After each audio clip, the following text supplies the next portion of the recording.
یہ پاؤں جس سے تم برائیاں کرتے ہو اور برائیوں کی طرف جاتے ہو، یہ تمام کے تمام تمہارے خلاف گواہ ہیں۔ اللہ اس دن تمہارے منہ پر مہر لگا دے گا، حکم دے گا اے رونگٹے، اے بال جسم کا ایک ایک رونگٹا بولے گا۔ اس اللہ نے جس نے اس چمڑے کو گویائی عطا فرمائی ہے، وہ رونگٹوں کو بھی گویائی عطا فرمائے، اور یہ قیامت کے دن ہوگا، پکڑوا دیں گے، یہ ہتھکڑی لگوا دیں گے، یہ کھجوا دیں گے اپنے جسم میں۔ اس لیے اس جسم کو یہ نہ سوچو کہ یہ اس سے بڑی یاری ہے، ٹھنڈی ہو اس کو کمبلوں میں چھپا چھپا کے رکھو، سردی میں لگ جائے۔ اس سے بڑی دوستی ہے پاؤں سے، جہاں چاہے برائی کی طرف دوڑ جائیں۔ ان آنکھوں سے بڑی یاری ہے، یہ آنکھیں مسجل ہیں، ٹیپ ریکارڈ ہیں، کیمرے ہیں جو تمہاری ایک ایک حرکتوں کو جو تم دیکھتے ہو اس کو ریکارڈ کر رہی ہیں، اور یہ قیامت کے دن وہ ریل کھلے گی، یہ کام ریکارڈ کر رہے ہیں۔ یہ اللہ عز و جل کے محکوم، اللہ رب العزت کے فرما بردار یہ چیزیں ہیں جو اللہ رب العزت کے حکم کے تابع ہیں۔ تمہارا ان کے اوپر کوئی بس نہیں، تمہارا ہے کوئی بس ان کانوں پر؟ بولو، ان کانوں پر تمہارا کوئی بس ہے، تمہارا کوئی کنٹرول ہے، تمہاری کوئی حکمرانی ہے؟ ان آنکھوں پر تم آنکھوں سے دیکھنے کا سننے کا کام لے سکتے ہو؟ کنٹرول کا تو مطلب یہی ہوتا ہے کہ کانوں سے دیکھنے کا کام لیا جائے یا بولنے کا کام لیا جائے، زبانوں سے سونگھنے کا کام لیا جائے، لے سکتے ہو؟ نہیں لے سکتے۔ یہ سب اللہ تبارک تعالیٰ کے محکوم ہیں، اللہ رب العزت کے فرمانبردار ہیں۔ اس لیے سوچ لو میرے عزیزوں، میرے بھائیوں، کہ صبح سے لے کر شام تک اور شام سے لے کر صبح تک ہم کیا کرتے ہیں، اور اپنے رب کی اطاعت و فرمانبرداری میں کتنے اوقات صرف کرتے ہیں، اور نافرمانیوں میں کتنے اوقات صرف کرتے ہیں۔ میرے عزیزوں، جب چارپائیوں پہ جاؤ، جب بستروں میں جاؤ، تو آنکھیں بند کر کے محاسبہ سوچو، اپنے ضمیر سے، اپنے دل سے سوچو، آج تم نے کتنے کام نیکیوں کے کیے ہیں اور کتنے کام گندے اور برے نافرمانیوں کے کیے، اور اس کے بعد خود فیصلہ کر لو کہیں، اور توبہ کرو، کہیں ایسا نہ ہو کہ تمہاری آنکھ یہ بند ہو تو اسی دن کھلے جب اللہ تبارک و تعالیٰ کا منادی محشر کے میدان میں قبروں سے اٹھانے کا سور، اٹھنے کے لیے سور۔ کیوں؟ ہم دیکھتے ہیں کہ بہت سارے ایسے اللہ کے بندے سوئے اٹھ نہ سکے، سوئے فجر کی نماز نہ پڑھ سکے۔ کیوں؟ موت آ گئی، پتہ ہی نہیں چلا کب مرے، یا غرغرے کا عالم آ گیا، گھر والے جاگ گئے، لیکن بڑے بڑے ڈاکٹر، بڑے بڑے حکیم، بڑے بڑے اطباء بچا نہ سکے۔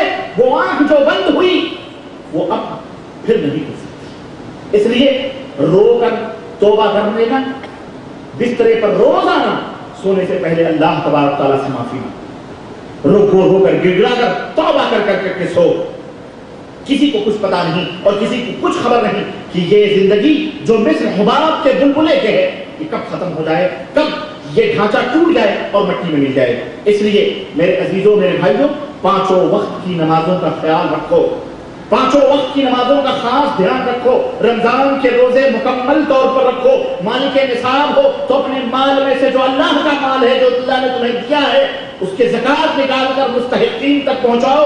طاقت ہے تو زندگی میں حج کیا، حج کر لو، اور اکل حلال کو، حلال کھانے کو لازم پکڑو۔ زبان سے جو کلمہ نکلے سچ نکلے، زبان ہاتھ سے کسی کو ایذا نہ پہنچاؤ، ظلم اور سرکشی نہ کرو، کسی کا حق نہ مارو، توحید اپنے دل کو توحید کی خوشبوؤں سے معطر کر لو، شرک کو کبھی اندر داخل نہ ہو۔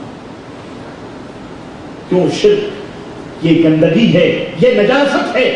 اگر یہ شرک کا کیڑا، شرک کی گندگی دل کے اندر پہنچ گئی، پھر تو کوئی نماز، کوئی روزہ، کوئی حج، کوئی زکات کچھ بھی قابل قبول نہیں ہوگا۔ اس لیے شرک کی گندگیوں سے دل کو پاک و صاف کرو، توبہ اللہ تبارک تعالیٰ سے معافی مانگو، رو کر گڑ گڑا کر توبہ کر کے سو۔ کسی کو کچھ پتا نہیں اور کسی کو کچھ خبر نہیں کہ یہ زندگی جو مصر حباب کے بلبلے کے ہے، یہ کب ختم ہو جائے، کب یہ ڈھانچہ ٹوٹ جائے اور مٹی میں مل جائے۔ اس لیے میرے عزیزوں، میرے بھائیوں، پانچوں وقت کی نمازوں کا خیال رکھو، پانچوں وقت کی نمازوں کا خاص دھیان رکھو، رمضان کے روزے مکمل طور پر رکھو، مالک نصاب ہو تو اپنے مال میں سے جو اللہ کا مال ہے، جو اللہ نے تمہیں دیا ہے، اس کے زکات نکال کر مستحقین تک پہنچاؤ۔ طاقت ہے تو زندگی میں حج کیا، حج کر لو، اور اکل حلال کو، حلال کھانے کو لازم پکڑو۔ زبان سے جو کلمہ نکلے سچ نکلے، زبان ہاتھ سے کسی کو ایذا نہ پہنچاؤ، ظلم اور سرکشی نہ کرو، کسی کا حق نہ مارو، توحید اپنے دل کو توحید کی خوشبوؤں سے معطر کر لو، شرک کو کبھی اندر داخل نہ ہو۔ کیوں؟ شرک یہ گندگی ہے، یہ نجاست ہے۔ اگر یہ شرک کا کیڑا، شرک کی گندگی دل کے اندر پہنچ گئی، پھر تو کوئی نماز، کوئی روزہ، کوئی حج، کوئی زکات کچھ بھی قابل قبول نہیں ہوگا۔ اس لیے شرک کی گندگیوں سے دل کو پاک و صاف کرو، توبہ کرو، اور اپنے اعمال کو سنت رسول اللہ صلی اللہ علیہ وسلم کے تابع کر لو۔ اسے بدعتوں کی آلائشوں سے، نجاستوں سے آلودہ نہ کیا جائے، نہ کرو۔ موت کو ہمیشہ یاد رکھو اور ہمیشہ یہ سوچو کہ ہم اللہ کے سامنے ہمیشہ میدان محشر میں کھڑے ہوئے ہیں، اس کو نہ بھولیں۔ یہ آپ کی عمر کا تقاضا ہے، یا آپ کی عمر جو اللہ تعالیٰ نے عطا فرمائی ہے، جسے سوال کیے جائیں گے تو اس کے بارے میں جواب دینا ہے، اس کے بارے میں یہ فکر کرنا ہے۔ اسی طرح سے جوانی جو اللہ تبارک تعالیٰ نے عطا فرمائی ہے، اس کے بارے میں پوچھا جائے گا کہ تم نے اس کو کہاں پرانا کیا۔ اس جوانی کی مثال میرے عزیزوں بالکل کپڑے کی مانند ہے۔ جس طرح کپڑا پہن کر ہم پرانا کر دیتے ہیں، پھر وہ پھٹ جاتے ہیں کپڑے، بالکل اسی طرح جوانی ایک دفعہ آتی ہے، جوانی آئی ہے، یہ جوانی جو آگے بڑھتی ہے، ایک دن آئے گا یہ جوانی ڈھل جائے گی اور یہ جوانی پھٹ جائے گی اور تمہارے ہاتھ پاؤں ہلنے شروع ہو جائیں گے، اور پھر وہ جوانی ختم ہو جائے گی، بڑھاپا آ جائے گا۔ اب اللہ تبارک تعالیٰ نے یہ جو جوانی دی ہے، اس جوانی کے بارے میں پوچھے گا کہ اس کو کیسے گزارا، کھیل کود میں، لہو لعب میں، سیر سپاٹے میں، اس جوانی دیوانی مستانی رقص و سرود میں، گانے بجانے میں، سینما ہالوں میں یا ریستورانوں میں یا نائٹ کلبوں میں یا اسٹیڈیموں میں یا حیاسوز مناظر اور بے حیائی اور فحاشی کے دیکھنے میں تم نے جوانی کہاں گزاری؟ تم خود اپنی اس جوانی کے بارے میں اپنے دل سے جو اللہ تعالیٰ پوچھے گا اسی وقت پوچھ لو۔ جن چیزوں سے اللہ اور اس کے رسول نے منع کیا ہے، فحاشی کے اڈوں پر، طوائفوں کے چکروں پر، عورتیں حسین و خوبصورت جمیل محجبینوں کے آغوش میں، شراب اور کباب اور جوئے اور سٹے اور اسی طرح سے برائیوں کے اندر تم نے یہ جوانی کیسے گزاری؟ فالتو اوقات ضائع کرتے ہوئے گپاسٹکوں میں، ادھر ادھر گپاسٹکوں کے اندر دوسروں کی غیبت، چغلیاں اور برائیاں اور اپنے دماغ کو دوسروں کی ایذا پہنچانے کے اندر صرف کیا تم نے؟ یہ جوانی تم نے کیسے گزاری؟ یا تم نے یہ جوانی اللہ کی توحید و سنت کے اوپر گزاری ہے، اللہ کی دعوت دینے پر، رسول اللہ صلی اللہ علیہ وسلم کی سنتوں کو عام کرنے پر، یہ رب ذوالجلال سے خوف اور ڈر رکھتے ہوئے، حرام کاموں سے دور رہتے ہوئے، آپس میں اخوت و محبت اور بھائی چارگی قائم کرتے ہوئے، رب کی اطاعت و فرمانبرداری، مخلوقات اللہ تبارک تعالیٰ کی جو مخلوقات ہیں ان کے ساتھ نیکی اور ہمدردی، آخر تم نے یہ زمانی کیسے گزاری ہے؟